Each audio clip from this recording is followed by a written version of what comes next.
Господине правобранителе, алармиравте дека нема доволно образци за лични документи, за пасоши особено, и заради тоа е всушност таа агонија на граѓаните што со месеци чекаат залудно. Може ли да кажете од каде ви се тие информации? Од каде знаете дека нема доволно образци за пасоши државата? Во последно време почнаа да пристигнуваат преставки на адреса на задоцнето изготвување и издавање на патни исправи. И не само патни исправи, морам да кажам, и тоа првично за патни исправи двојазични на албански јазик, при што неколку преставки се повикуваат на правото на обезбедување образец двојазичен и како неможност да добијат таков, тие се снабдуваат со образци кои не се и на албански јазик. Во последно време има и поплаки на граѓаните, односно доставени преставки, кои одат во насока и граѓаните кои бараат патни исправи само на македонски јазик, да не ги добиваат во законски определениот рок. А тоа значи од денот на завршување на постапката за изготвување до денот на издавање, законот предвидува рок од 15 дена. И тоа беше аларм ние да бараме институциите да реагираат, односно граѓаните да не бидат по два пати изложени на малтретирање, бидејќи еднаш чекаат наред за да аплицираат и да дојдат до чинот на изготвување на исправите, како што е сликањето, полагањето на отисоци од прсти и така натака. И втор пат да станат наред и да чекаат со часови и да не можат да ги добиват веќе поднесените барања за издавање на лични исправи, во случајов патни исправи. Добро. Вие баравте и да плати државата за личните исправи. Да. Како тоа ќе се уреди? Ние увидовме многу рано дека граѓаните ќе се доведат во непријатна ситуација со снабдување со лични документи. Тука потпаѓаат, значи, и личните карти, и сообраќајните, и дозволите за управување со моторни возила. И сигнализиравме навреме да Министерството за внатрешни работи ги зајакне капацитетите, да го зголеми бројот на базните станици и да отвори пунктови во повеќе подрачја, поготово во Скопје, бидејќи кризата се чувствува повеќе во Скопје.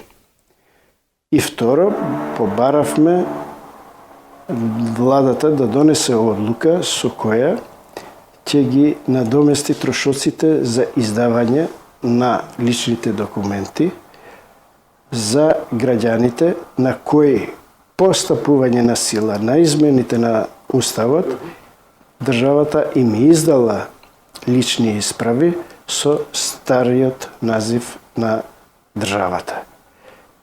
Бидејќи тие исправи имаат рок на важност, повеќето и до 10 години, а заради измените на Уставот, тие по автоматизам стануваат неважечки, бидејќи во договорот за добрососедство со Грција и во законот за спроведување на амандманите на Уставот стои дека крајен рок за промена на личните документи е 5 години, што значи на 11 јануари 2019 стапиле на сила измените на Уставот, на 12 февруари годинава тој рок истекува и сите тие документи, доколку не се во согласност со договорот и уставните амандмани, стануваат неважечки.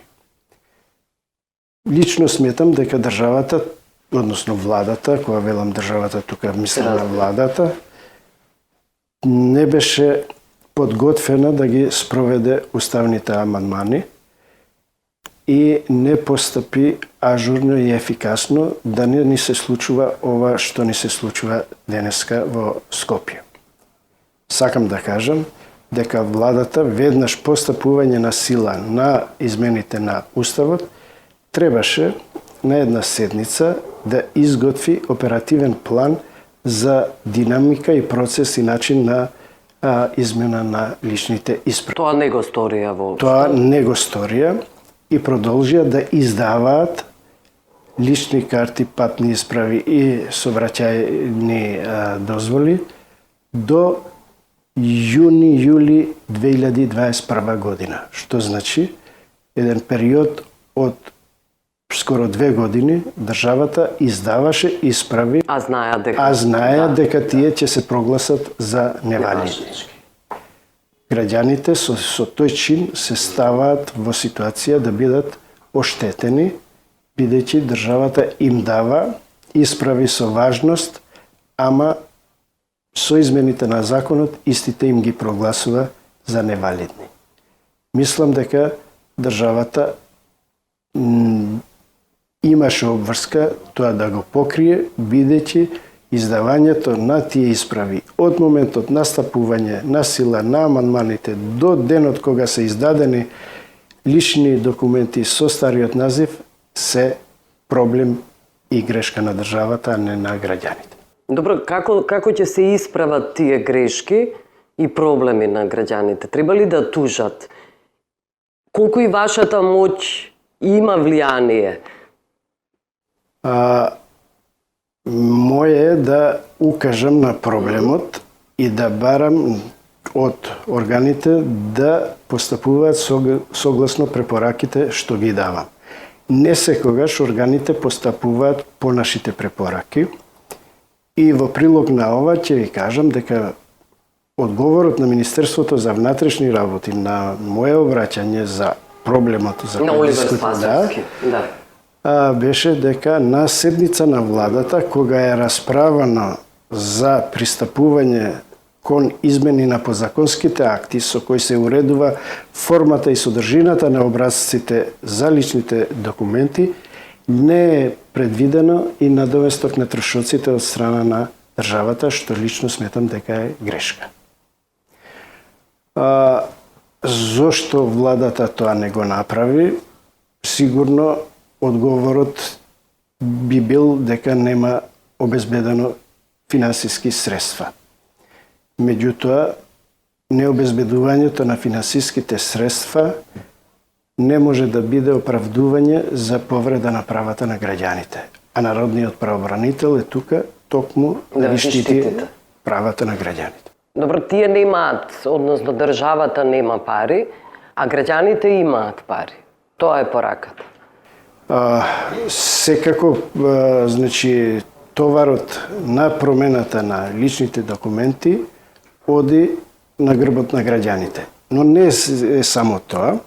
Јас, за жал, морам да констатирам на седницата која ја цитирав пред малку, на која е донесена конечно одлуката за пристапување кон измените и на законите и на подзаконските акти и издавање на лични документи со нов образец усогласен со амандманите на Уставот, на истата седница владата донела одлука за зголемување на надоместокот за издавање на патните исправи и другите лични документи, што секако дека е недозволиво.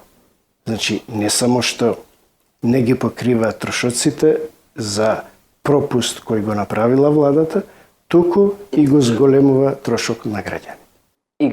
Одговорете ми на прашањето, имаат ли граѓаните можност да ја тужат државата во овој случај? Секако, граѓаните имаат право да ја тужат државата, а ставовите и препораките на Народниот правобранител може да им бидат во прилог во судските постапки за барање на доместок за нанесената штета. Вие им препорачувате да ја тужат? Секој граѓанин го има тоа право, доколку сака, може да отпочне таква постапка. Ги охрабрувате? Мојот став е дека секој треба да го бара правото. Ве слушаат ли од влада? Имавте ли за ова средба? Еве, Оливер Спасовски, министерот за внатрешни работи, да го цитирам, дека не е точно што велите дека нема доволно образци, вели дека залихите не се завршени, а нова количина пристигнува во понеделник. Да, јас морам да кажам дека имаме неколку преписки со Министерството за внатрешни работи на оваа тема, неколку пати се имаме слушнато и разговарано, и владата се надеваше дека со отварањето на пункт во Кисела вода, каде што ќе може да пристапат граѓани без претходно пријавување на термин и закажување на термин за добивање на лични документи, дека ќе го реши проблемот. Се увиде дека тоа не е решение. Напротив, се создаде огромен хаос. Да, тамо се создаде еден неред, една нервоза и малтретирање на граѓаните. Лично сметам дека владата требаше на седница да расправа и да го задолжи Министерството за внатрешни работи да ги стави сите капацитети и ресурси што ги има и надвор од градот Скопје, бидејќи може граѓаните да се сликаат во Скопје, а да им бидат изготвени надвор од Скопје личните исправи и истите повторно да им ги издаде во Скопје. Таа обврска можеше Министерството за внатрешни работи да ја прифати. Со еден збор, мислам дека планираната динамика за промена на личните податоци не беше добро предвидена и организирана. Имавте ли средба со Оливер Спасовски, со министерот за внатрешни, на оваа тема? Не ви реков, имав телефонски разговор. Но зошто не барате, зошто не инсистирате да имате средба со Оливер Спасовски? Бидејќи моите укажувања беа упатени и до владата и до министерството. Добро, и со премиерот Ковачевски. Да, они ги знаеа проблемите, ги знае и препораките мои, но очигледно дека не се согласуваа со моите ставови за укажувањата што ги изнесувам. И во однос на покривање на трошоците, и во однос на капацитетите со кои располага Министерството за внатрешни работи за издавање на лични исправи. Како ова го толкувате? Не ги интересира воопшто што се малтретираат, понижуваат граѓаните? Па не верувам дека има влада која може да биде имуна на овие слики кои се гледаат низ медиумите. Овој револт кој го создаваат со чекањето и со неможноста да со денови седат на ред и да не можат да го остварат правото. И затоа ги слушнавте изјавите, почнувајќи од председателот Пендаровски, опозицијската партија, премиерот и другите носители на јавни функции, дека може би ќе треба да се направи дополнителен напор во насока на тоа да евентуално се измени Уставниот закон за спроведување на амандманите, а и соодветно на тоа и Законот за патни исправи и Законот за безбедност во сообраќајот, со што рокот ќе се пролонгира. Лично сметам дека тоа не е решение, бидејќи обврската која е предвидена во амандманите и Законот за спроведување на Уставот е продукт на решенијата кои се во меѓународниот договор за спорот со Грција. А тоа значи согласност и од другата страна. А тоа значи промена на договорот, а тоа значи и повторно ратификување на измените на договорот. а тоа значи и известување на соодветните надлежни тела во Европската Унија дека стапувањето на сила на одредени одредби на таа спогодба се одлага. Лично сметам дека тој процес е многу комплициран, бара согласност од повеќе страни и меѓународен фактор, наместо ние да го проблемите во собствената бидејќи земја. имавме на располагање дури доволно време. 5 години. Да. Добро, тоа предизвика обвинувања од двете страни. Ковачевски го обвинуваше Пендаровски дека тоа е негова работа да има средба и со председателката и со владата конечно ако сака, додека Пендаровски вели дека тоа е обврска на владата на Ковачевски.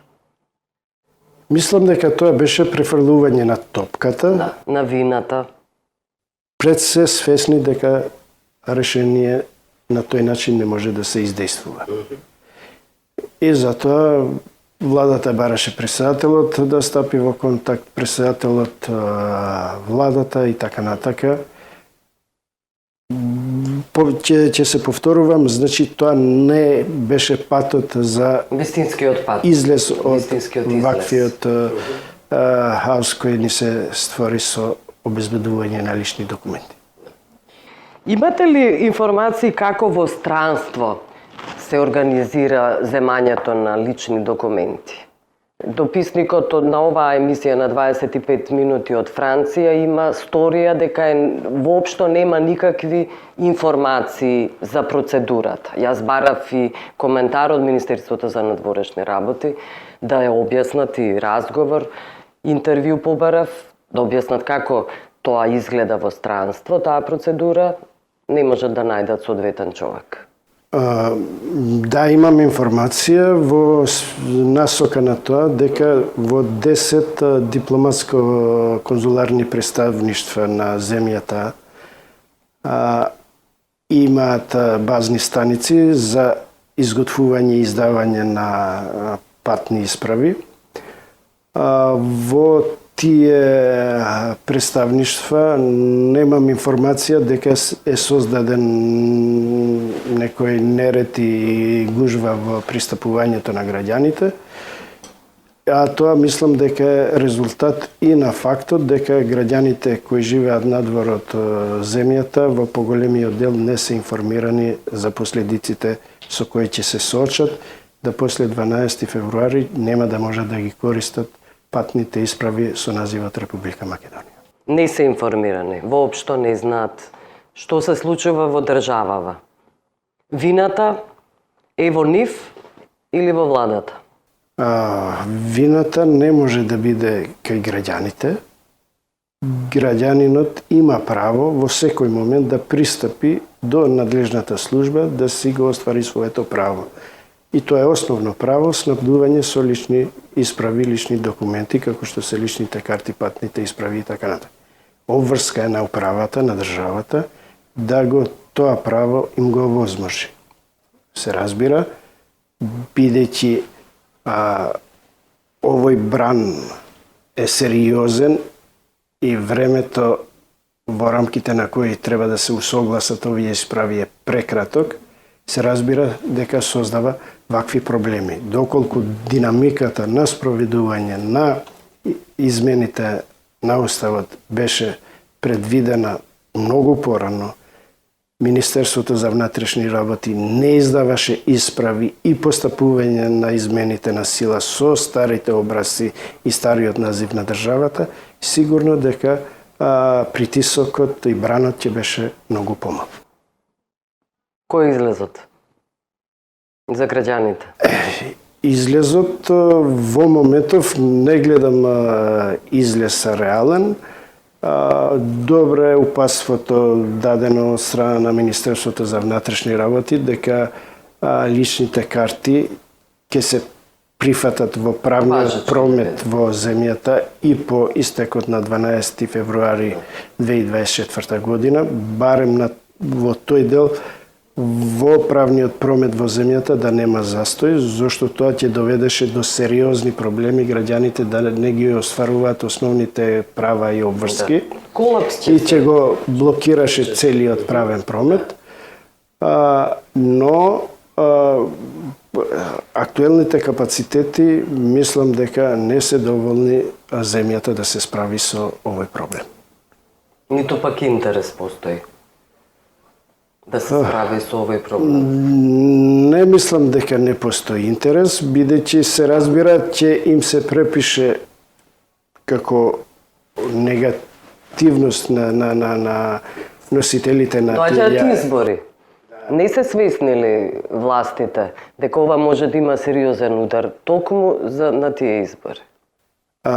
Не верувам дека има влада која е инертна на ваквите ситуации и реакции на граѓаните, но факт е дека се доведени во цајтнот кога можностите за да се надмине ситуацијата се далеку помали од проблемот кој стои пред нив. Тие ги создаваат можностите, условите и целата процедура. Да, ви реков, не смееше владата година и пол, скоро 2 години по усвојување на амандманите да седне, да бара измени на Законот за патни исправи, лични карти и безбедност во сообраќајот и да не го задолжи Министерството за внатрешни работи во рок од 3 месеци да ги усогласи подзаконските акти кои ги уредуваат образците за личните документи.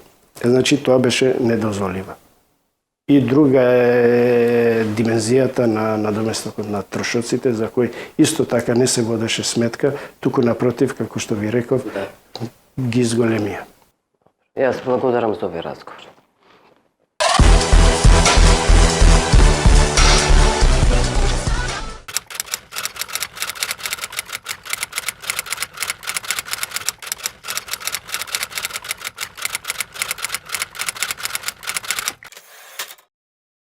Многумина од македонските државјани деновија си го поставуваат прашањето дали со своите стари македонски пасоши ќе можат да се вратат во родната земја Македонија. Бидејќи да се дојде до новиот пасош со додавката Северна, станува скоро невозможна мисија, барем до 12 февруари. Оние кои имаат само македонски пасош се прашуваат дали треба да се вратат веднаш во Македонија или ќе можат да патуваат после 12 февруари.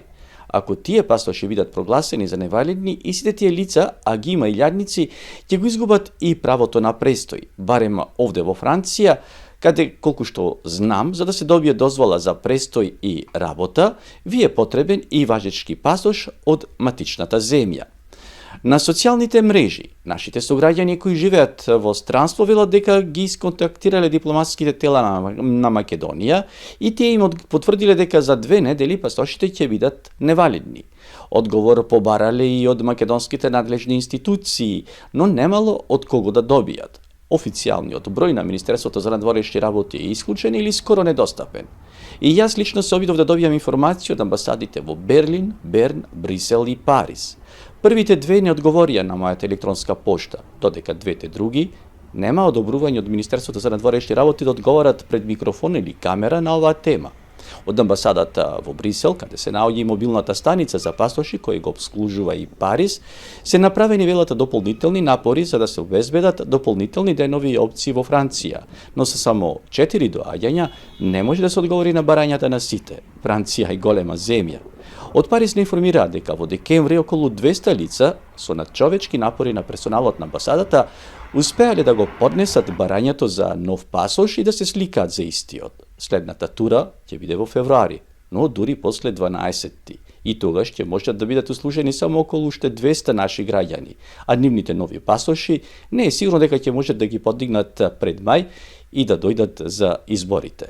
Смиле Петревски, председател на Сдруженијето Илинден 1903 од Кантелу, Нормандија, околу ова проблематика вели. Ова прашање што ми го поставуваш, тоа излегува од сите нормални функционирања. Било што да се каже, човек нема да поверува. Ја не знам како луѓето ќе се снаоѓат, али доста овдека во Руан, околина Руан, имаат француско државјанство. Ме разбираш? Да.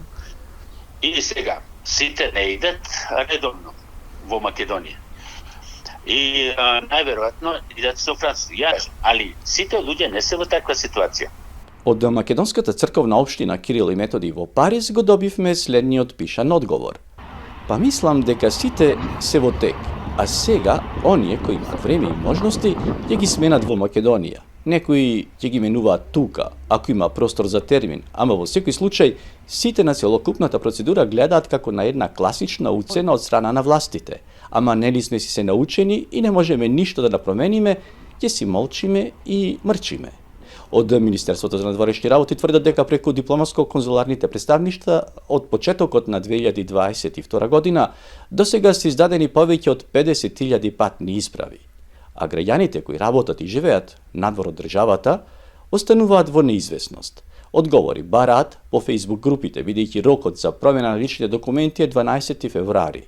Министерството за надворешни работи, односно сега техничката влада, ќе мора да даде јасен одговор и да преземе соодветни мерки да каже јасно дали по истекот на тој рок патните документи ќе можат да се користат само во Македонија или и во странство.